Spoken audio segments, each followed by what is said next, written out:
Good evening, my fellow Americans. Tonight I want to talk to you on a subject of deep concern to all Americans and to many people in all parts of the world, the war in Vietnam. I believe that one of the reasons for the deep division about Vietnam is that many Americans have lost confidence in what their government has told them about our policy.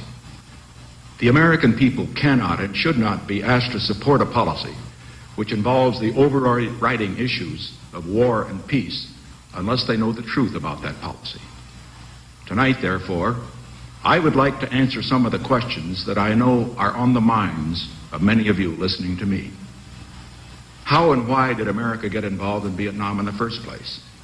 How has this administration changed the policy of the previous administration? What has really happened in the negotiations in Paris and on the battlefront in Vietnam?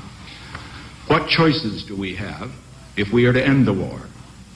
What are the prospects for peace? Now let me begin by describing the situation I found when I was inaugurated on January 20.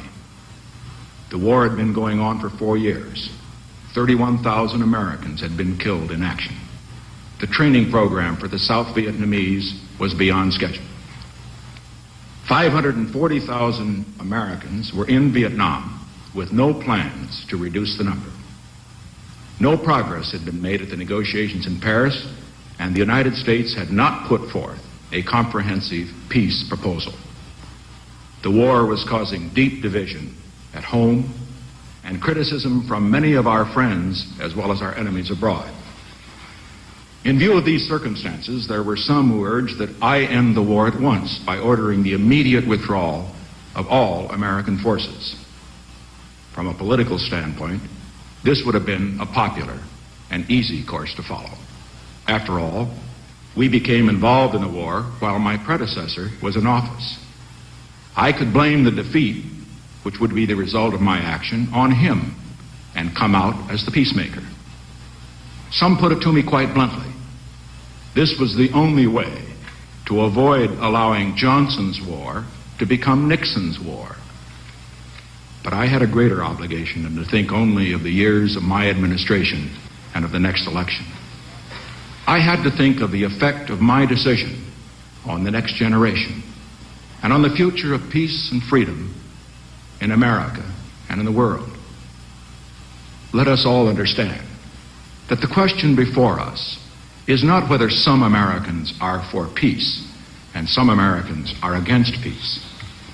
The question at issue is not whether Johnson's war becomes Nixon's war.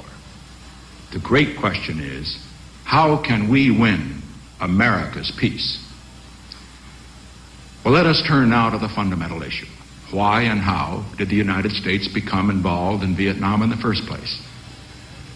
15 years ago, North Vietnam, with the logistical support of Communist China and the Soviet Union, launched a campaign to impose a communist government on South Vietnam by instigating and supporting a revolution. In response to the request of the government of South Vietnam, President Eisenhower sent economic aid and military equipment to assist the people of South Vietnam in their efforts to prevent a communist takeover. 7 years ago, President Kennedy sent 16,000 military personnel to Vietnam as combat advisors. 4 years ago, President Johnson sent American combat forces to South Vietnam. Now, many believe that President Johnson's decision to send American combat forces to South Vietnam was wrong, and many others, I among them, have been strongly critical of the way the war has been conducted. But the question facing us today is, now that we are in the war, what is the best way to end it? In January, I could only conclude that the precipitate withdrawal of all American forces from Vietnam would be a disaster not only for South Vietnam, but for the United States and for the cause of peace. For the South Vietnamese, our precipitate withdrawal would inevitably allow the communists to repeat the massacres which followed their takeover in the North 15 years before. They then murdered more than 50,000 people, and hundreds of thousands more died in slave labor camps. We saw a prelude of what would happen in South Vietnam when the communists entered the city of Hue last year. During their brief rule there was a bloody reign of terror in which 3,000 civilians were clubbed, shot to death, and buried in mass graves. With the sudden collapse of our support, these atrocities of Hue would become the nightmare of the entire nation, and particularly for the 1.5 million Catholic refugees who fled to South Vietnam when the communists took over in the north. For the United States, this first defeat in our nation's history would result in a collapse of confidence in American leadership, not only in Asia, but throughout the world. 3 American presidents have recognized the great stakes involved in Vietnam and understood what had to be done. In 1963, President Kennedy, with his characteristic eloquence and clarity, said, "We want to see a stable government there, carrying on the struggle to maintain its national independence. We believe strongly in that. We're not going to withdraw from that effort." In my opinion, for us to withdraw from that effort would mean a collapse not only of South Vietnam, but Southeast Asia. So we're going to stay there. President Eisenhower and President Johnson expressed the same conclusion during their terms of office.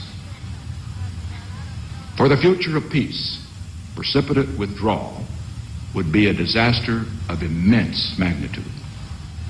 A nation cannot remain great if it betrays its allies and lets down its friends. Our defeat and humiliation in South Vietnam, without question, would promote recklessness in the councils of those great powers who have not yet abandoned their goals of world conquest. This would spark violence wherever our commitments help maintain the peace, in the Middle East, in Berlin, eventually even in the Western Hemisphere. Ultimately, this would cost more lives. It would not bring peace. It would bring more war. For these reasons, I rejected the recommendation that I should end the war by immediately withdrawing all of our forces. I chose instead to change American policy on both the negotiating front and the battlefront. In order to end a war fought on many fronts, I initiated a pursuit for peace on many fronts.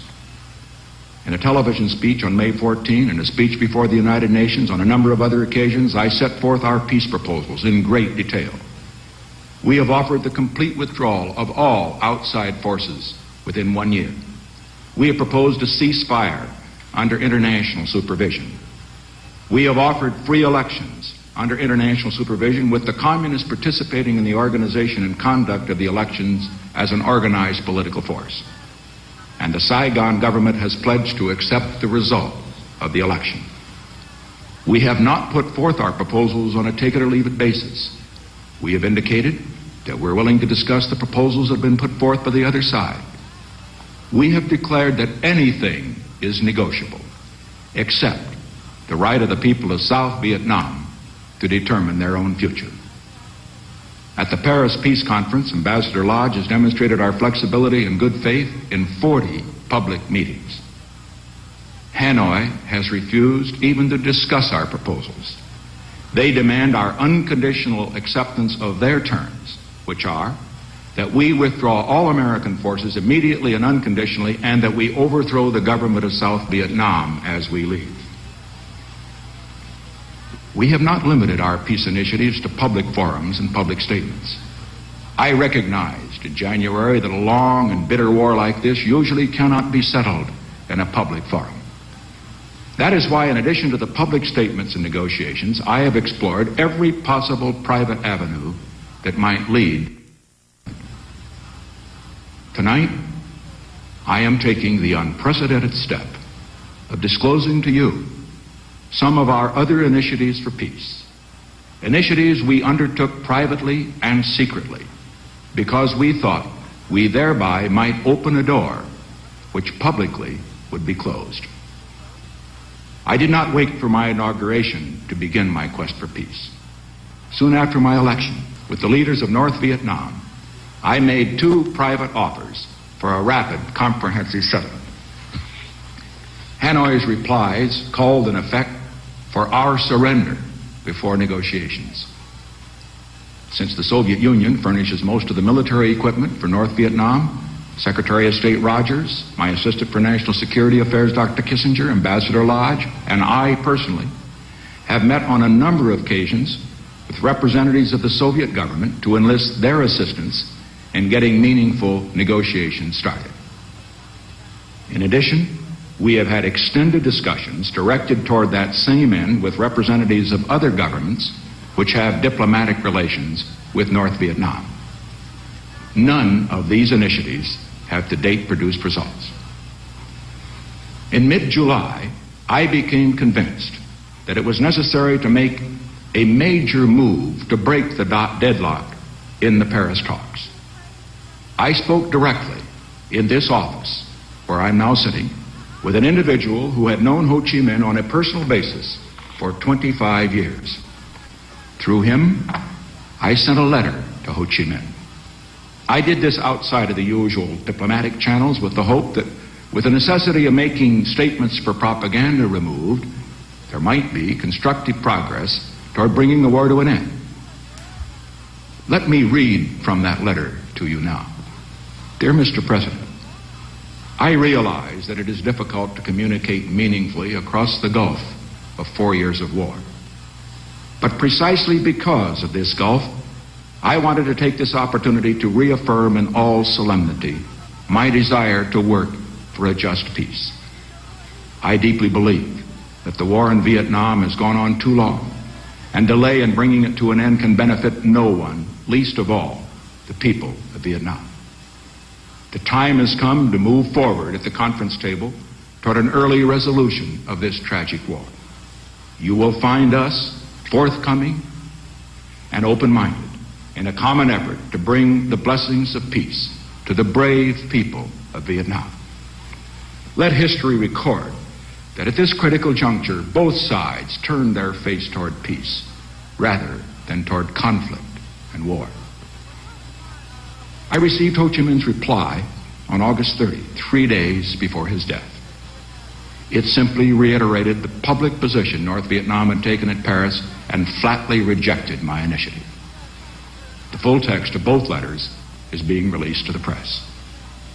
In addition to the public meetings that I've referred to, Ambassador Lodge has met with Vietnam's chief negotiator in Paris in 11 private sessions.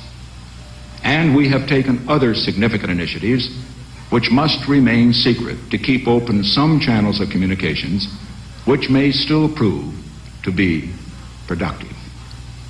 But the effect of all the public, private, and secret negotiations which have been undertaken since the bombing halt a year ago and since this administration came into office on January 20th, can be summed up in one sentence. No progress whatever has been made except agreement on the shape of the bargaining table. Well, now who is at fault?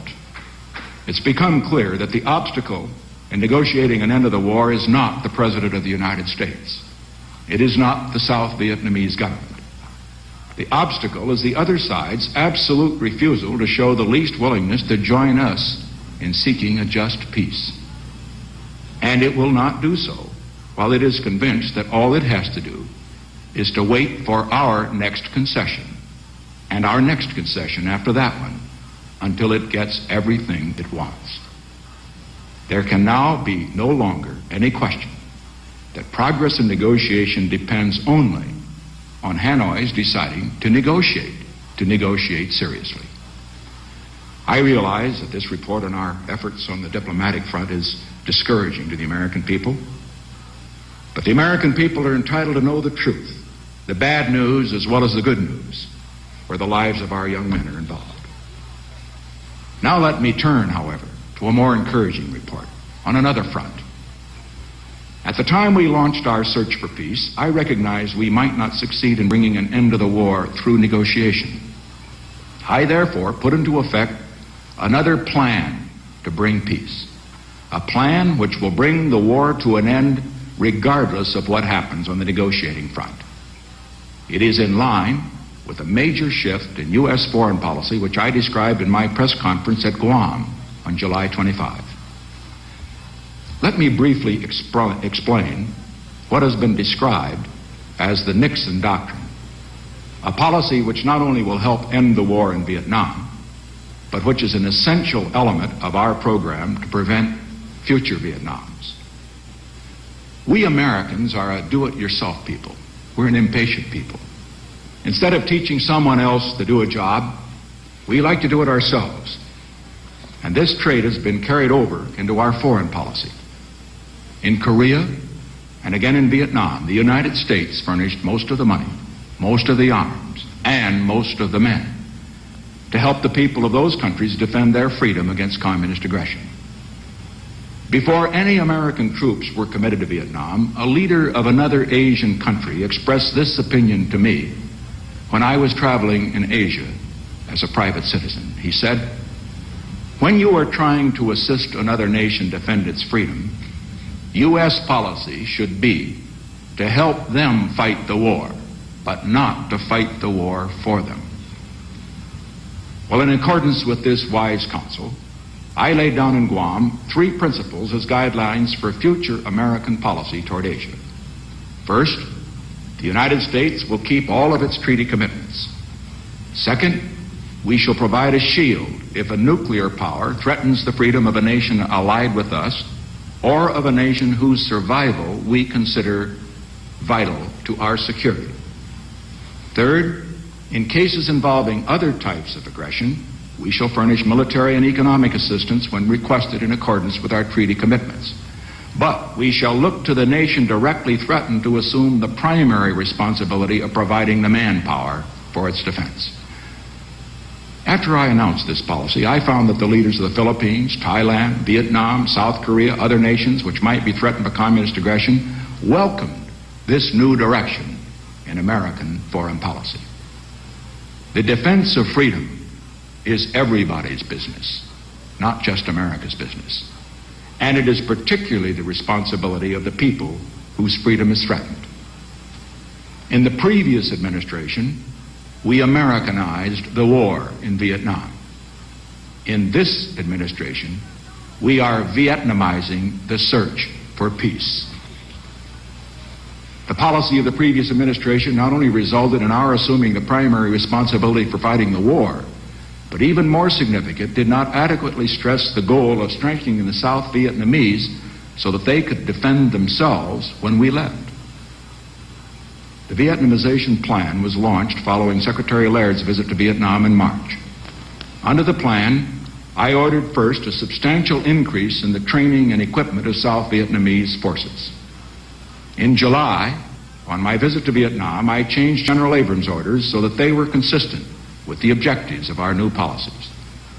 Under the new orders, the primary mission of our troops is to enable the South Vietnamese forces to assume the full responsibility for the security of South Vietnam. Our air operations have been reduced by over 20%. And now we have begun to see the results of this long overdue change in American policy in Vietnam. After 5 years of Americans going into Vietnam, we are finally bringing American men home. By December 15, over 60,000 men will have been withdrawn from South Vietnam, including 20% of all of our combat forces. The South Vietnamese have continued to gain in strength. As a result, they've been able to take over combat responsibilities from our American troops. 2 other significant developments have occurred since this administration took office. Enemy infiltration which is essential if they are to launch a major attack, over the last 3 months is less than 20% of what it was over the same period last year. And most important, United States casualties have declined during the last 2 months to the lowest point in 3 years. Let me now turn to our program for the future. We have adopted a plan which we have worked out in cooperation with the South Vietnamese for the complete withdrawal of all U.S. combat ground forces and their replacement by South Vietnamese forces on an orderly, scheduled timetable. This withdrawal will be made from strength and not from weakness. As South Vietnamese forces become stronger, the rate of American withdrawal can become greater. I have not and do not intend to announce the timetable. for our program. And there are obvious reasons for this decision, which I'm sure you will understand. As I've indicated on several occasions, the rate of withdrawal will depend on developments on three fronts. One of these is the progress which can be or might be made in the Paris talks. An announcement of a fixed timetable for our withdrawal would completely remove any incentive for the enemy to negotiate an agreement. They would simply wait until our forces had withdrawn and then move in. The other two factors in which we will base our withdrawal decisions are the level of enemy activity and the progress of the training programs of the South Vietnamese forces. And I'm glad to be able to report tonight progress on both of these fronts has been greater than we anticipated when we started the program in June for withdrawal. As a result, our timetable for withdrawal is more optimistic now than when we made our first estimates in June. Now, this clearly demonstrates why it is not wise to be frozen in on a fixed timetable. We must retain the flexibility to base each withdrawal decision on the situation as it is at that time, rather than on estimates that are no longer valid. Along with this optimistic estimate, I must in all candor leave one note of caution. If the level of enemy activity significantly increases, we might have to adjust our timetable accordingly. However, I want the record to be completely clear on one point. At the time of the bombing halt, just a year ago, there was some confusion as to whether there was an understanding on the part of the enemy that if we stopped the bombing of North Vietnam, they would stop the shelling of cities in South Vietnam. I want to be sure that there is no misunderstanding on the part of the enemy with regard to our withdrawal program. We have noted the reduced level of infiltration, the reduction of our casualties, and are basing our withdrawal decisions partially on those factors. If the level of infiltration or our casualties increase while we are trying to scale down the fighting, it will be the result of a conscious decision by the enemy. Hanoi could make no greater mistake than to assume that an increase in violence will be to its advantage. If I conclude that increased enemy action jeopardizes our remaining forces in Vietnam, I shall not hesitate to take strong and effective measures to deal with that situation.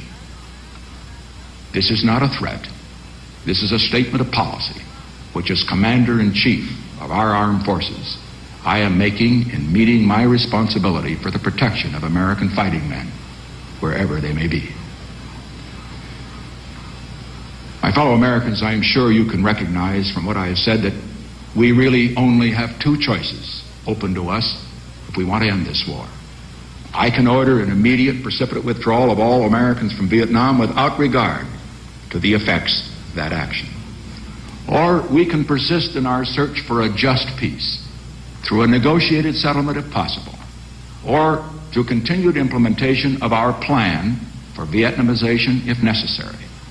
A plan in which we will withdraw all of our forces from Vietnam on a schedule in accordance with our program as the South Vietnamese become strong enough to defend their own freedom. I have chosen this second course. It is not the easy way. It is the right way. It is a plan which will end the war and serve the cause of peace, not just in Vietnam, but in the Pacific and in the world. In speaking of the consequences of a precipitate withdrawal, I mentioned that our allies would lose confidence in America. Far more dangerous, we would lose confidence in ourselves. Oh, the immediate reaction would be a sense of relief that our men were coming home. But as we saw the consequences of what we had done, inevitable remorse and divisive recrimination would scar our spirit as a people. We have faced other crises in our history, and we have become stronger by rejecting the easy way out and taking the right way in meeting our challenges. Our greatness as a nation has been our capacity to do what has to be done when we knew our course was right. I recognize that some of my fellow citizens disagree with the plan for peace I've chosen. Honest and patriotic Americans have reached different conclusions as to how peace should be achieved. In San Francisco, a few weeks ago, I saw demonstrators carrying signs reading, "Lose in Vietnam, bring the boys home." Well, one of the strengths of our free society is that any American has a right to reach that conclusion and to advocate that point of view. But as President of the United States, I would be untrue to my oath of office if I allowed the policy of this nation to be dictated by the minority who hold that point of view and who try to impose it on the nation by mounting demonstrations in the street. For almost 200 years, the policy of this nation has been made under our Constitution by those leaders in the Congress and the White House elected by all the people. If a vocal minority, however fervent its cause, prevails over reason and the will of the majority, this nation has no future as a free society. And now, I would like to address a word, if I may, to the young people of this nation who are particularly concerned, and I understand why they are concerned about this war. I respect your idealism. I share your concern for peace. I want peace as much as you do. There are powerful personal reasons I want to end this war. This week, I will have to sign 83 letters to mothers, fathers, wives, and loved ones of men who have given their lives for America in Vietnam. It's very little satisfaction to me that this is only 1/3 as many letters as I signed the first week in office. There is nothing I want more than to see the day come when I do not have to write any of those letters. I want to end the war, to save the lives of those brave young men in Vietnam. But I want to end it in a way which will increase the chance that their younger brothers and their sons will not have to fight in some future Vietnam someplace in the world. And I want to end the war for another reason. I want to end it so that the energy and dedication of you, our young people, now too often directed into bitter hatred against those responsible for the war, can be turned to the great challenges of peace, a better life for all Americans, a better life for all people on this earth. I have chosen a plan for peace. I believe it will succeed. If it does not succeed, what the critics say now won't matter. Or if it does succeed, what the critics say now won't matter. If it does not succeed, anything I say then won't matter. I know it may not be fashionable to speak of patriotism or national destiny these days, but I feel it is appropriate to do so on this occasion. 200 years ago, this nation was weak and poor. But even then, America was the hope of millions in the world. Today, we have become the strongest and richest nation in the world. And the wheel of destiny has turned so that any hope the world has for the survival of peace and freedom will be determined by whether the American people have the moral stamina and the courage to meet the challenge of free world leadership. Let historians not record that when America was the most powerful nation in the world, we passed on the other side of the road and allowed the last hopes for peace and freedom of millions of people to be suffocated by the forces of totalitarianism. And so tonight, to you, the great silent majority of my fellow Americans, I ask for your support. I pledged in my campaign for the presidency to end the war in a way that we could win the peace. I have initiated a plan of action which will enable me to keep that pledge. The more support I can have from the American people, the sooner that pledge can be redeemed. For the more divided we are at home, the less likely the enemy is to negotiate at Paris. Let us be united for peace. let us also be united against defeat. Because let us understand, North Vietnam cannot defeat or humiliate the United States. Only Americans can do that. 50 years ago, in this room and at this very desk, President Woodrow Wilson spoke words which caught the imagination of a war-weary world. He said, "This is the war to end wars." His dream for peace after World War I was shattered on the hard realities of great power politics. And Woodrow Wilson died a broken man. Tonight, I do not tell you that the war in Vietnam is the war to end wars, but I do say this. I have initiated a plan which will end this war in a way that will bring us closer to that great goal to which Woodrow Wilson and every American president in our history has been dedicated, the goal of a just and lasting peace. As president, I hold the responsibility for choosing the best path to that goal and then leading the nation along it.